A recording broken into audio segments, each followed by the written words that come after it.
as interactive and as engaging for you as possible. But please bear with us and welcome to the second session of the day.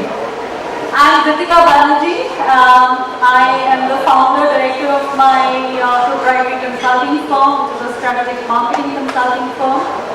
And I'm a young entrepreneur because I started about 6 years ago after almost 20 years of corporate assignments across organizations like Hindustan Lever, Philips, Sharma, etc. You can find me on LinkedIn. I don't want to spend time introducing myself, but what I want to do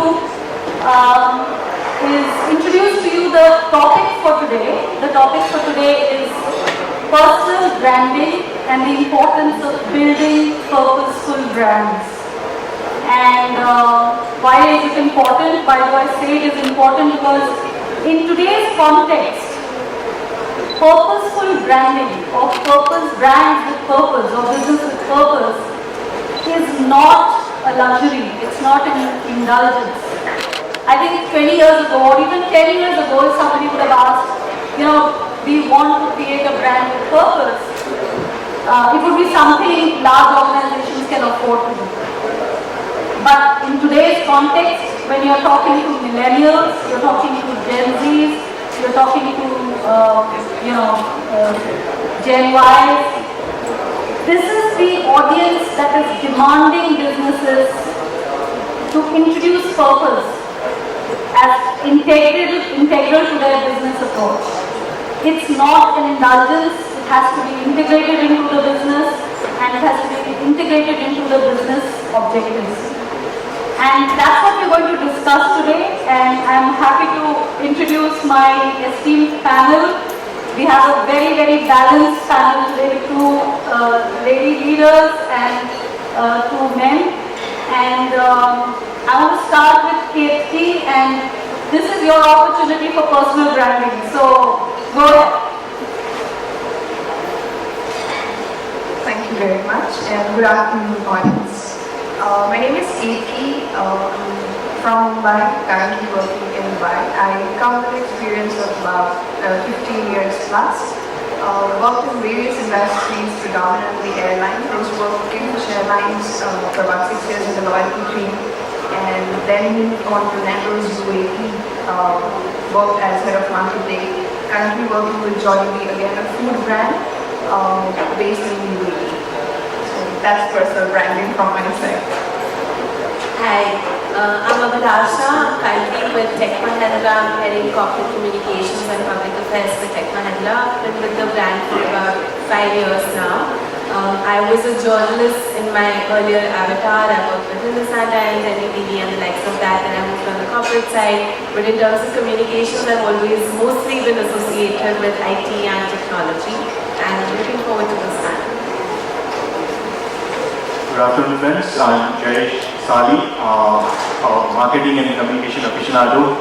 This is what I like to describe myself as, and with over 15 years of experience practically across all facets of marketing and industries, right from FMCG to beauty and to telecom. In my most recent role, I was leading brand and marketing function for Vodafone South Pacific region. Before that, I worked with L'Oreal and JWT, and excited to be part of this interesting discussion, hopefully. Thank you. Hi, I'm Vishwanath. I started my career in the US, so about 10 years work in FMCG, and then really to your point, thought of doing something more purposeful. So I actually moved to healthcare. Started working for Pfizer over there and built quite a few brands over there. Came back to India, started working there right now and working different parts of healthcare, but of course, we've been working in pharma for the last several years. You are saying that working with Unilever was not purposeful, is it? I did not say that, you interpreted that. Okay, thank you. So I'm going to start with a challenge to Abhilasha, starting with you. Can you tell me in just a minute, what is it that you have been doing to make contribution to your organization to building a purposeful brand? Absolutely. So even before I answer that, I think I would say building a purposeful brand is more about, gets easier if you have a purposeful business. With that I mean credibility. It's very important, and it becomes very simple. If your organization is purposeful in itself, if it indulges in sustainable practices, if it includes diversity and inclusion as part of its DNA, then it becomes easy to project that brand as a purposeful brand. So as a communications professional, it has been my honor and it has been my job to dig out these references from the brand and from the work that is being done by the different businessmen and the leaders and the different functions, and to put that in through various channels where media becomes the most important channel for me. Thank you. That's valuable. Rishi, why don't you tell us, since you made a conscious choice to go and So I think you were talking about alignment earlier. So it's not that, FMCG doesn't have a purpose. It has a purpose. It's a purpose that didn't resonate as much with me, to be very frank. And I think it's a purposeful thing for sure. Hygiene, as an example, if you see what different FMCG companies are doing to drive that agenda across India, it's quite phenomenal.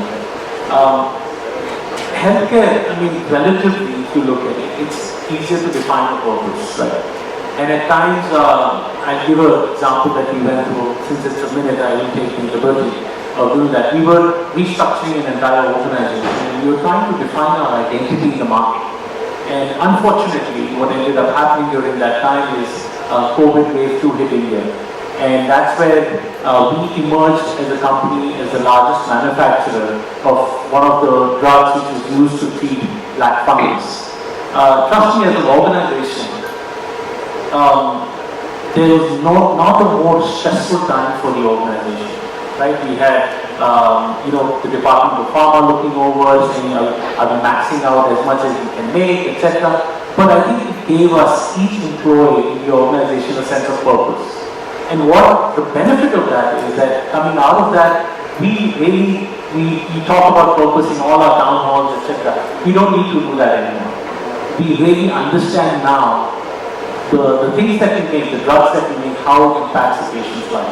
And I think that's why it's a little easier to define that in healthcare. It's closer to my heart as well.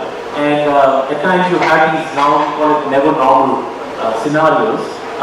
You're operating in that, and when some things like these happen, it just wakes you up and says, you're actually making something happen, and the brand then just is an outcome of that.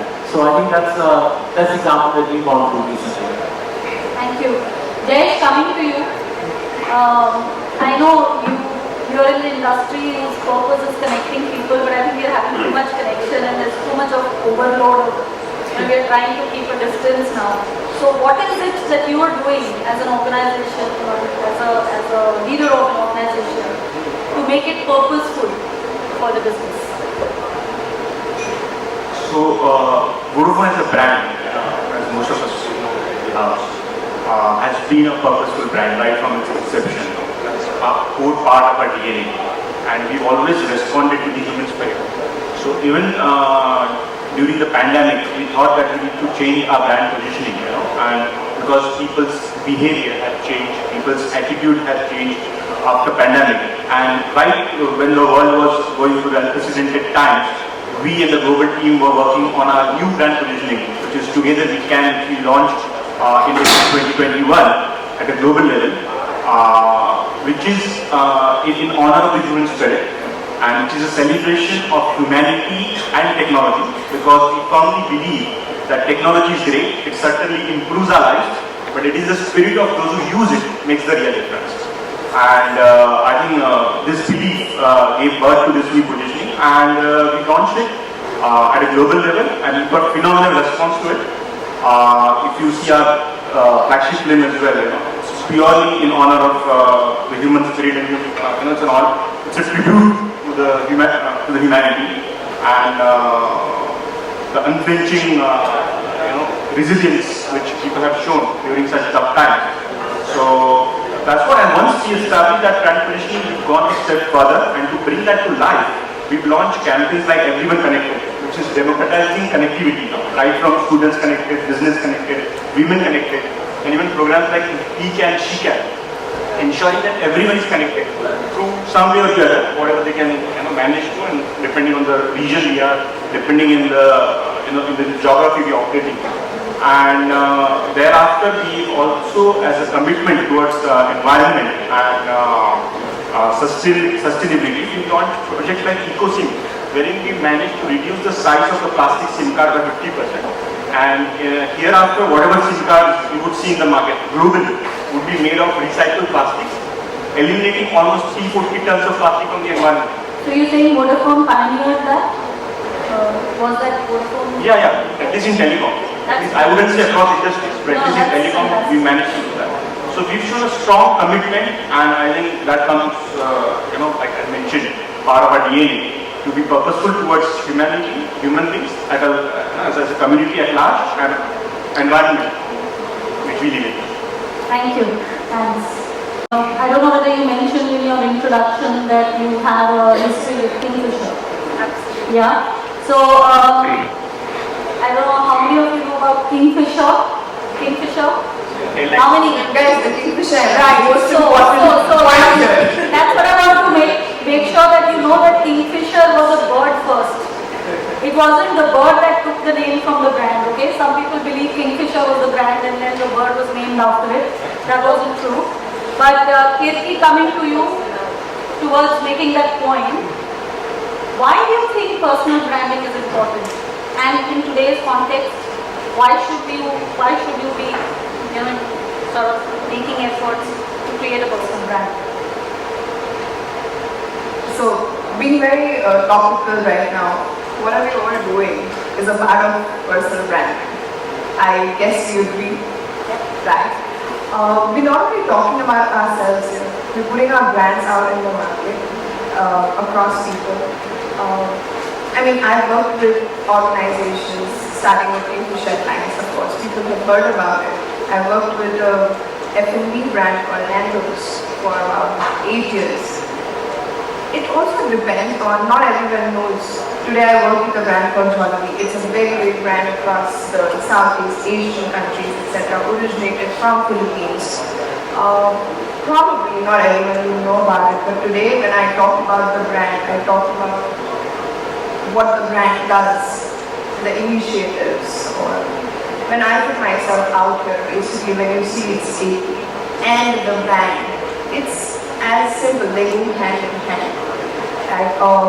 For me, like it was said today, and like I said, I'm going to use that, it is shamelessly pitch about yourself. You need to be proud of what you have done, you're doing. Right? So for me, it is definitely a very important bit. It of course gets you a seat at the table.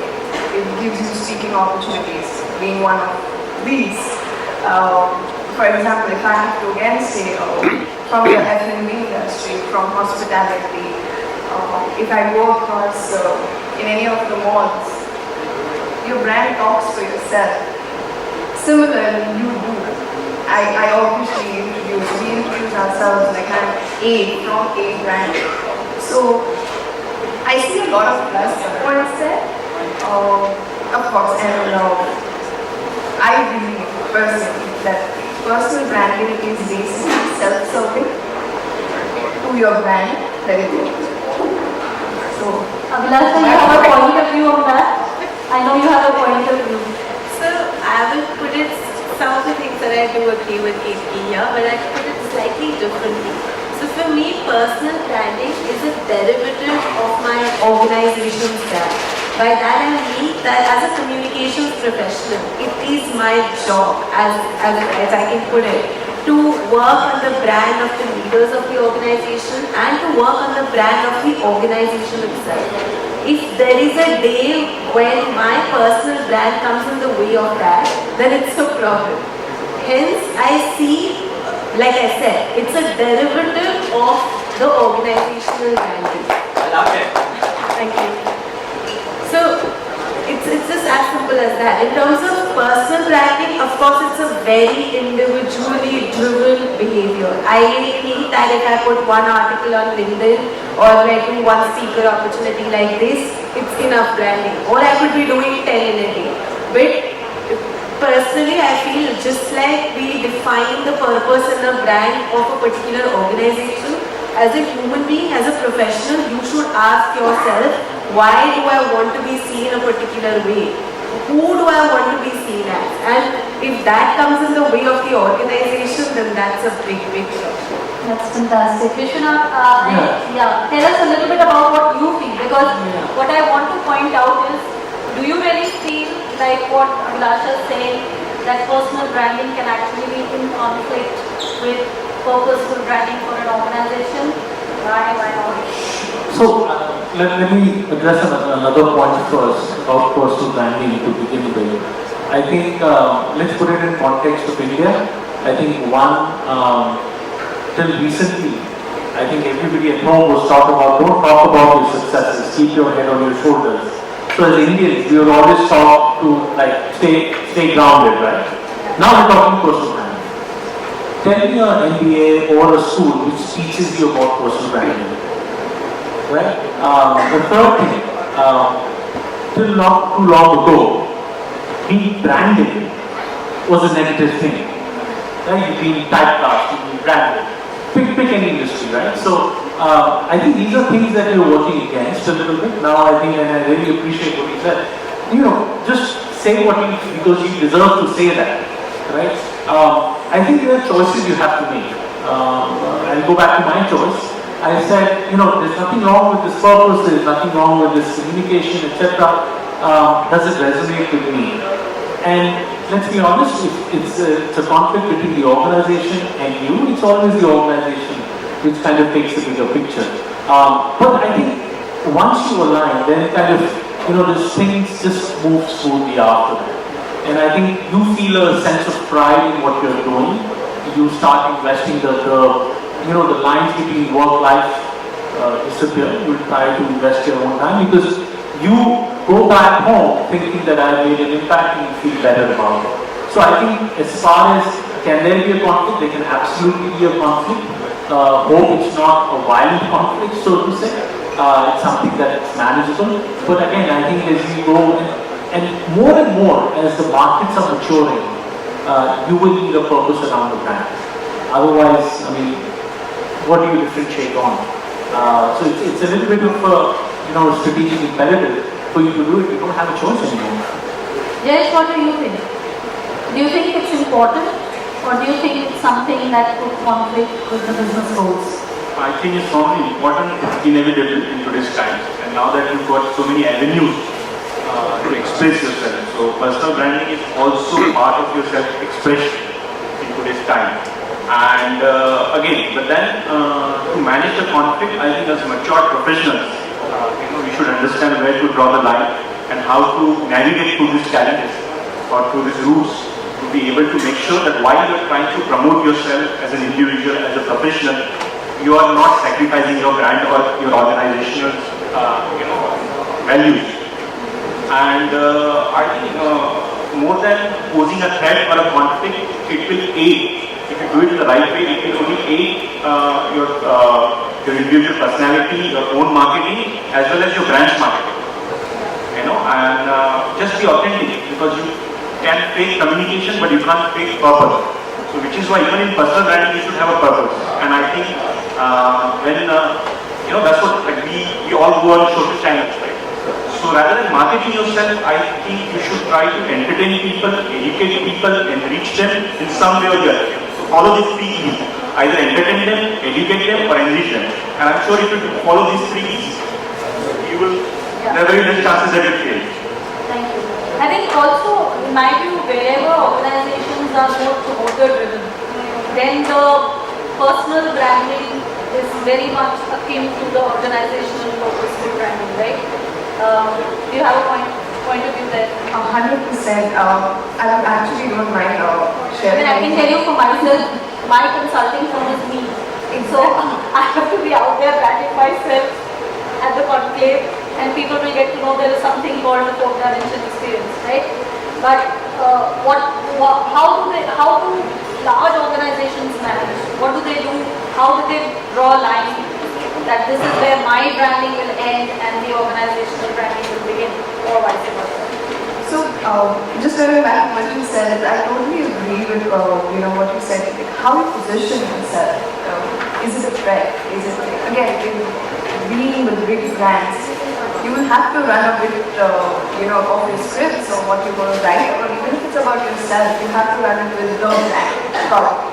So I've been doing that. So just an example here of how and what personal branding is. Like I've personally learned it from an ex-boss or a mentor who I per se say is an event in UAE is always a high-rated event. I wouldn't really name, I'm sure everyone would guess what that is.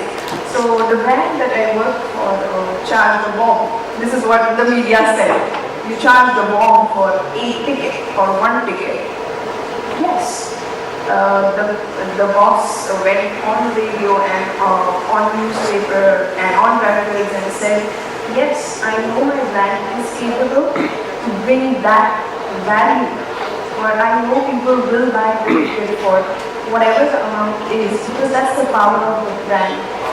So what he did here is he had his own opinion, but that also put the brand out there. And it was such a sun up. I mean, no backlash on it and nothing. So he did two things there, and that's when I kind of realized, yes, of course, it is important, and it worked well.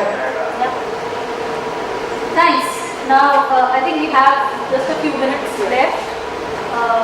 Who's keeping time? I think it's right. Yeah, alright. So, quickly, I think 27 seconds, but we'll probably do a minute. One challenge you think that organizations face, internally or externally, to create and grow a purposeful brand? Vishy, let's start with you. Yeah, I think the biggest one is, and again, I'm talking a little bit of medium to large size organization. How do you get coherence across the organization? Right? Because you have these things now, personal brand coming in, and if there is a conflict, and if one of the leaders is not in full alignment, how do you make sure that yes, that personal brand is important, but what supersedes is the overall purpose? And So alignment. And I think seeking that and getting that is the most It's a important. challenge. Jayesh, we're going to do like this. I think when once it was brand all about logos, status, exclusivity. In today's time, it's about having active role, being actors in social conversations, driven by a renewed sense of purpose and responsibility. I mean, so the brand needs to take active role, and it's not that you have to always talk about changing the world. Even improving people's life, giving them some kind of hope, inspiring them is also a purpose. So I would only, are we concluding? Yeah, so what is the challenge that you think organizations face? One challenge that you think organizations face? To remain authentic throughout, because as I say, it should come from your brand's DNA, the category you are operating in, example. And if you're talking too much about health, definitely it wouldn't resonate, right? So you need, but yeah, as a all brand, what you can do is you can drive safe initiatives like safe driving, or you can reduce your environmental impact radically. Other things you need to focus on. So it should come because people can see through. People are smart enough. So you're saying identifying a genuine purpose. And carrying a niche for yourself, which complements the category and the brand you are. Thank you, Abhilasha. So just to do it in few words, I think for big brands, the biggest challenge is having a collective coherent story. Because for instance, I'm in Tech Mahindra, we have 160,000 people, we have 10,000 dealers, we're in 100 plus countries. Everybody's purpose is different, everybody's purpose is unique. So finding that one voice as a collective and being coherent, and which is why we as brand custodians exist, because we draw out that voice and we say that this is what the organization stands for. So I think one collective coherent story. So a consistent narrative for the purpose. Thanks. I would just take it on from here. I believe it's the balance, which is the most important one, and that one aim. It can't be an individual aim and a brand's aim. It has to sync in together. So striking the balance is what I think is a challenge. and it's key as well. Just paraphrasing it, what you're saying is a balance between a personal brand and the organizational brand. To be able to achieve that balance, to keep people inspired and motivated. Is Absolutely. Right. Thank you. I think we are up. We are already 3 minutes over time. Manisha, I know you're eyeing me very, very threateningly, but we're done. I hope you guys enjoyed this panel. Thank you so much for giving us your time. Thank you so much.